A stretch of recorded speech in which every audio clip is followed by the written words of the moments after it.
The execution ceremony marks a pivotal shift in Arcadina. William, the young prince, stands before the masses, not as a tyrant, but as a beacon of hope, promising justice for years of suffering and setting the stage for his coronation. The once mighty Dragon King, Landon Barn, is reduced to a shadow of his former self. Starved and weakened, he faces the same people he once oppressed, his heart filled with bitter regrets and futile anger. Justice demands its due. One by one, the corrupt ministers who fueled Alec's reign meet their end, their pleas for mercy falling on deaf ears as the executioner's blade descends.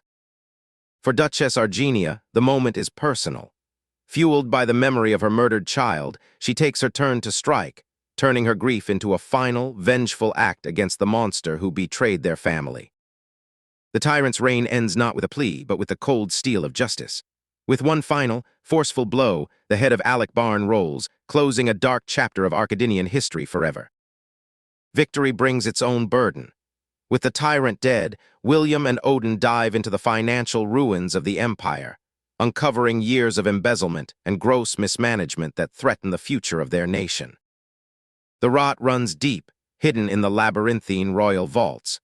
William mandates a new order, transforming the disorganized treasury into a bastion of accountability, determined to rebuild what was lost. Miles away, the winds of change are blowing in Tariq. A secret convoy moves under the cover of a mission for justice, carrying the true king back to his rightful place and promising a storm for the current rulers. In Dayfrus, the devilish Prince Ulrich Tudor seethes. With his brother Henry escaped and his father fading, he prepares for a bloody ascent to the throne, blinded by his own arrogance and paranoia. Back in Baymard, Landon finds no rest. The system demands intervention in far-off empires, threatening his carefully laid plans for a continent-wide union and forcing him to juggle empire building with the impending wedding of Santa. Expansion is the heartbeat of Baymard.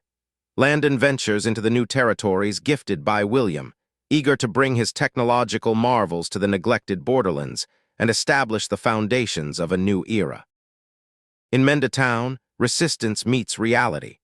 A group of entrenched local nobles attempts to challenge Landon's new order, clinging to their outdated privileges and slave-based economy, unaware of the power they are testing. Their ultimatum is met with cold, calculated swiftness. Landon, tired of their games, calls their bluff, proving that in his lands, the rules of the old world are permanently broken. Stripped of their influence and their stolen wealth, the defiant nobles are cast out. Menda Town is liberated from their greed, marking the beginning of true progress and a life of dignity for its inhabitants. With the political rot cleared, a deadlier threat emerges. A creature of ancient legend, feared by the locals for generations, now stirs in the shadows of the cave, demanding a sacrifice that only Landon can stop. Landon recognizes the beast for what it is, an apex predator on the brink of extinction. Armed with science, resolve, and a score to settle, he prepares to confront the nightmare of Menda Town once and for all. The entrance to the abyss looms ahead. For Menda Town, this is the final hurdle to salvation. As the moon rises, Landon leads his men into the dark, ready to end the reign of terror of the witch's last pets. Across the empire, the echoes of the ceremony continue to resonate. William's voice becomes the blueprint for Arcadina's future, as he moves to turn his vision of peace and human rights into a tangible reality. The final symbol of the tyrant's rule remains as a stark reminder.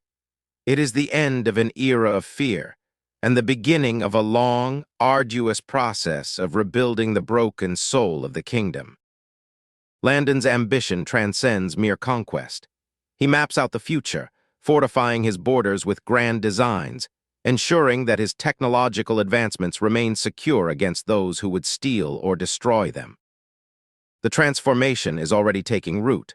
From the ashes of tyranny, schools rise, bringing the gift of literacy and logic to a populace long denied such basic necessities. Hope is no longer a dream, it is becoming a reality. The map of Arcadina is being rewritten. Under Landon's guidance, the chaotic, neglected frontier is turning into a structured engine of progress, proving that good leadership can breathe life into the most barren of lands. The challenges mount, but Landon does not falter. He readies his fleets, knowing that the unification of the Pino continent requires both the gentle hand of progress and the crushing iron fist of military might. Michiel, the king in the shadows, draws closer to his throne. His patience has been tested, his spirit forged in the fire of betrayal, and now the reckoning for Nopline and the usurpers is finally at hand. Ulrich Tudor awaits his moment. He views his rivals as pawns and his path to the crown as an inevitable destiny, oblivious to the fact that his brother Henry has become a variable he cannot account for. Unbeknownst to them, the web of fate tightens. Sirius and Henry struggle to survive against unseen shadows in their respective empires, their futures dangling by a thread that Landon alone can reach. The Pino continent stands at a precipice. As Landon prepares his forces, kingdoms fall, new ones arise, and a singular, unified destiny begins to emerge, forged in the fires of justice and technological progress.